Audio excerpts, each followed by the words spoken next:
Bienvenidos.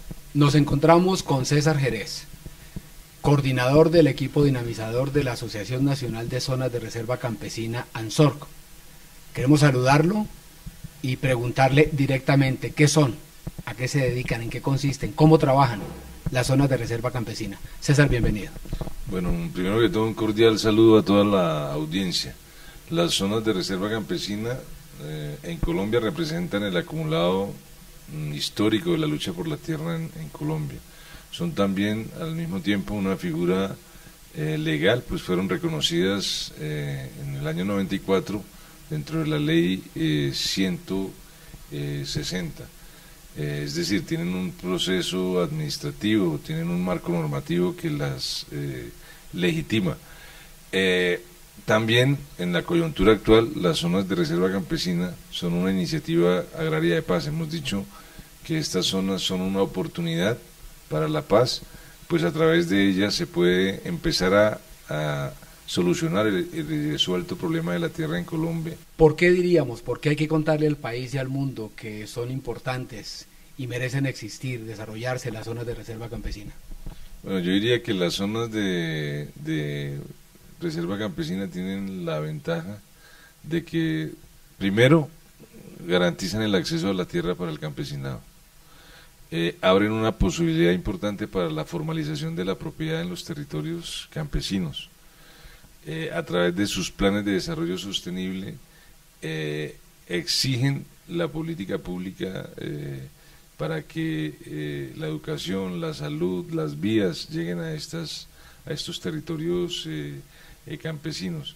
Las zonas de reserva campesina tienen la enorme ventaja también de propiciar un escenario de ordenamiento territorial y ambiental, una cosa urgente, muy importante que requiere este país.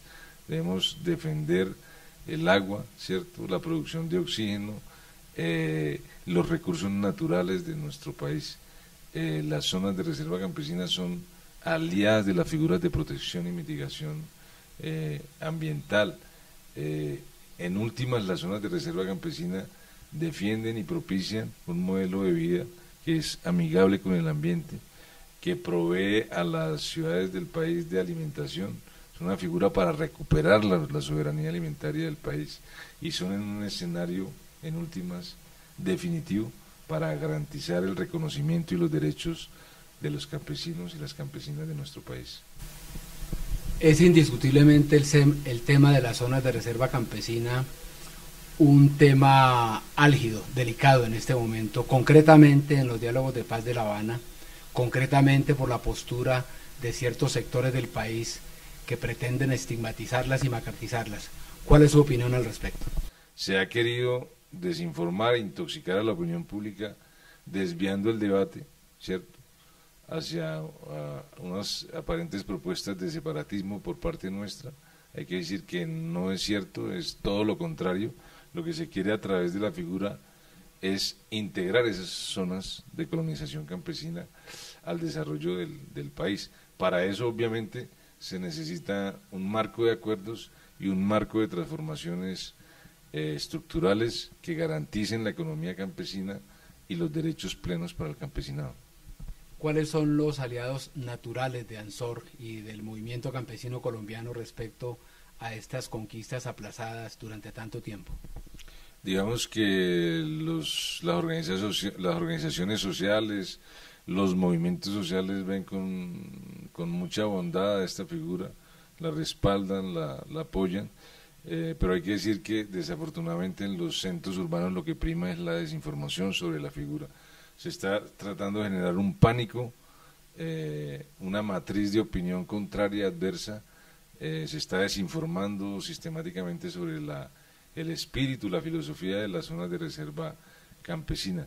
Los que hacen esto pues son los mismos de siempre, los latifundistas, los terratenientes, los rentistas que entregan los recursos de nuestro país a empresas multinacionales y que obviamente se oponen a que se solucione el problema de la tierra en Colombia, y obviamente también se oponen a que alcancemos finalmente la paz para todos los colombianos y las colombianas. Hay una gran inquietud acerca de la riqueza descubierta a ojos vistas, la riqueza minera que se ha convertido en una de las banderas del gobierno con la famosa locomotora minera. ¿Cuál es la percepción, la lectura desde ANSOR acerca de la política minera específicamente en las zonas de reserva campesina? Yo creo que la política minera y la presencia de estas empresas mineras, mineroenergéticas, petroleras, son, yo diría, el conflicto más grande que tienen las zonas de reserva campesina. Las zonas ahorita mismo no tienen garantías, mecanismos de defensa frente a esos intereses tan poderosos. Se está dando un desplazamiento de carácter económico.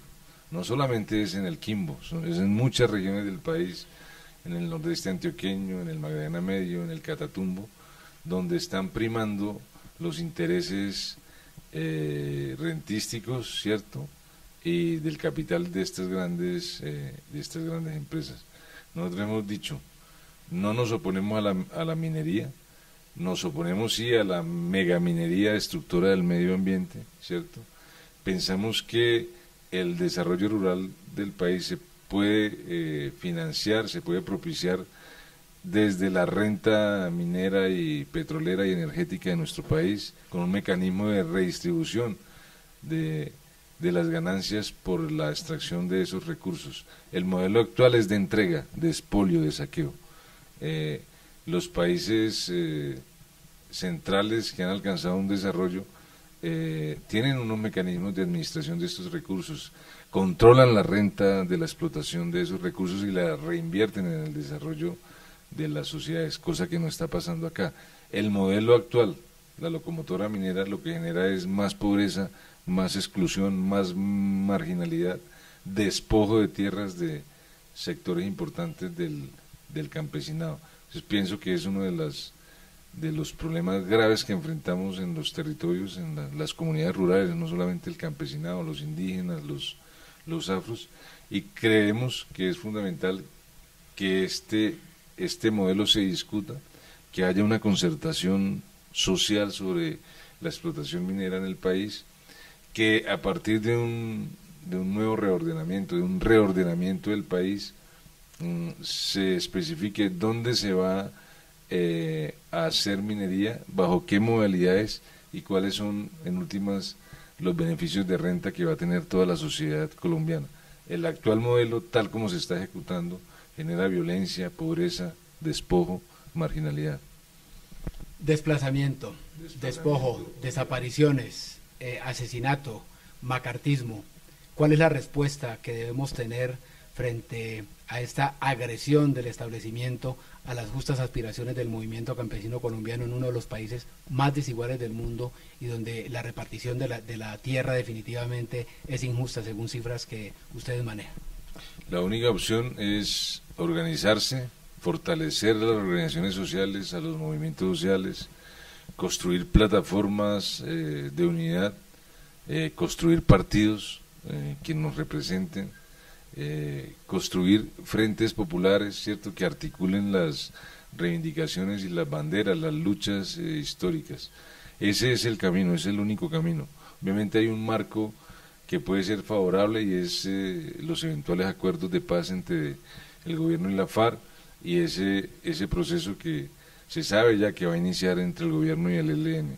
Ese sería un marco muy importante para terminar el conflicto armado, pero para generar las condiciones estructurales que permitan la participación política, pero también que nos permitan llegar a las transformaciones estructurales que requiere el país.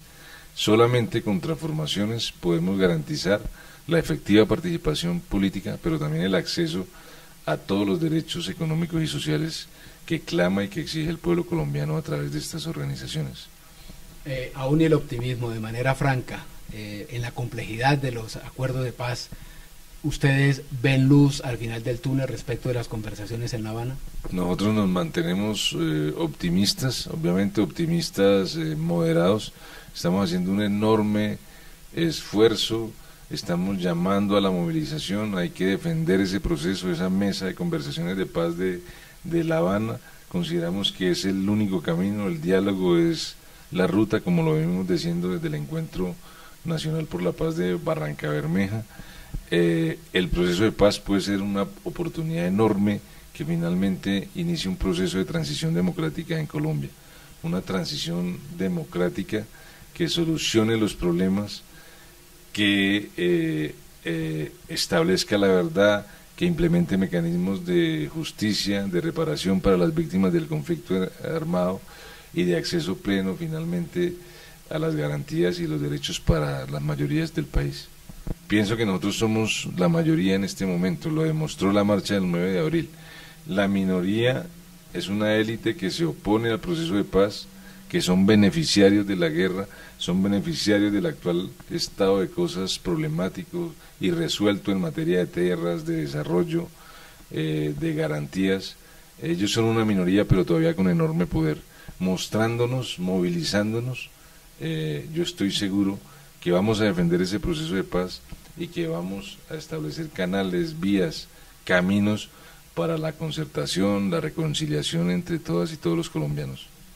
¿Cuántas zonas de reserva campesina en este momento? ¿Cuántas en formación? ¿Y cuál es el futuro estratégico de las mismas? Contamos con 50 procesos de constitución de zonas de reserva campesina. Hay 6 constituidas, 7 que se deberían constituir este año. Desafortunadamente hay un veto ilegal del Ministerio de Defensa que ha generado una parálisis institucional.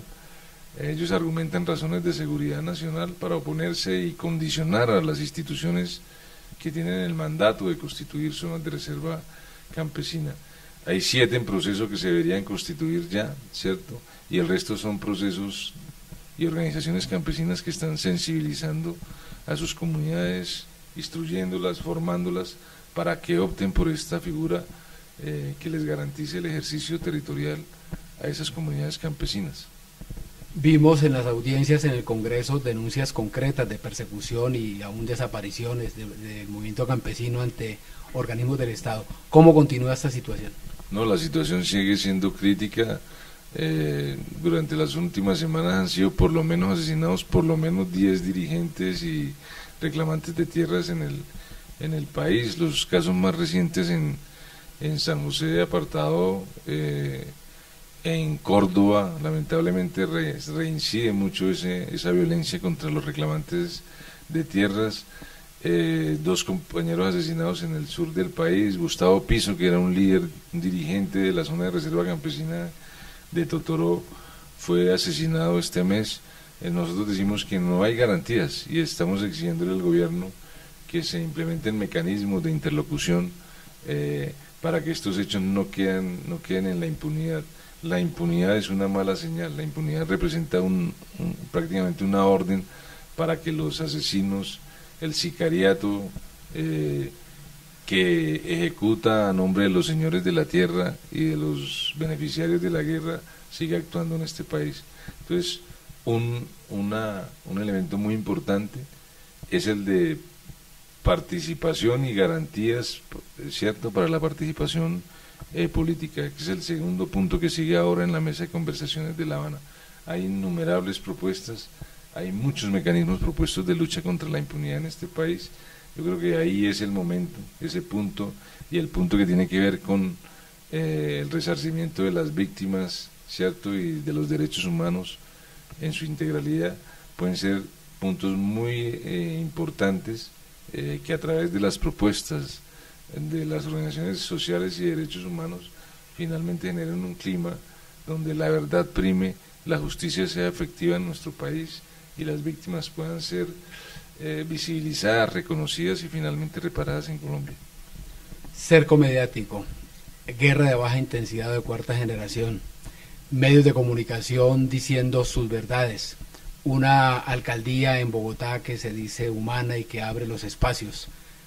¿Qué espacios específicos ha logrado abrir Ansor en toda esta batalla mediática? Quedó el hecho de que logramos abrir unos espacios, o sea, no solamente a través de los medios alternativos, algunos medios oficiales incluso tuvieron que dar a conocer nuestra voz, ¿cierto? Socializar nuestras propuestas, abrir espacios para que nosotros directamente participáramos en el debate. Hay una parte de la sociedad colombiana, en el mundo académico, en los sectores sociales, que reconocen las zonas de reserva campesina como una solución, pero desafortunadamente el cerco mediático y la manipulación informativa es lo que prima. Creo que hace falta todavía hacer mucho más a nivel de esos medios locales, a nivel de la posibilidad de que aquí en Bogotá, a través del Canal Capital, se conozca mucho más. Aquí estamos construyendo una zona de reserva campesina a escasa hora y media aquí de Bogotá, en la localidad 20, en San Juan de Sumapaz. Todas las zonas rurales de Bogotá tienen potencialidad de constituirse en zonas de reserva campesina. Creo que hace falta hacer más, y la invitación es que a los periodistas éticos y a esos medios de comunicación que nos atacan, a que abramos un debate serio sobre las zonas de reserva campesina. Espacio, territorialidad, tradición, leyenda, sabiduría ancestral. Organización. ¿Cómo manejan ustedes eso? ¿Cuál es la posibilidad de accionar sobre toda la tradición, la leyenda y la cultura popular nacional respecto de las zonas de reserva campesina? Yo creo que hay una dimensión cultural importantísima en el proceso de las zonas de reserva campesina, no solamente porque la cultura esté como un sector en esos planes de desarrollo, sino porque esas regiones campesinas son ante todo regiones mentales y culturales, son regiones ideológicas, son un proyecto político que condensa el modo de ser, la manera de ser, la cultura campesina en últimas. Muchas gracias, César. Unas palabras de cierre para la audiencia. Bueno, muchas gracias a ti, Fernando, a toda la audiencia, invitarlos a que nos sigan respaldando, sigan ayudando, sigan ayudando a impulsar este proceso muy importante del movimiento agrario colombiano. Nosotros estamos convencidos que por las zonas, por la vía de las zonas de reserva campesina, por esa vía vamos a empezar a solucionar el problema de tierras de nuestro país, a solucionar la cuestión agraria y resuelta históricamente acá, y por esa vía finalmente generar desarrollo rural con condiciones de equidad para los campesinos y las campesinas de Colombia.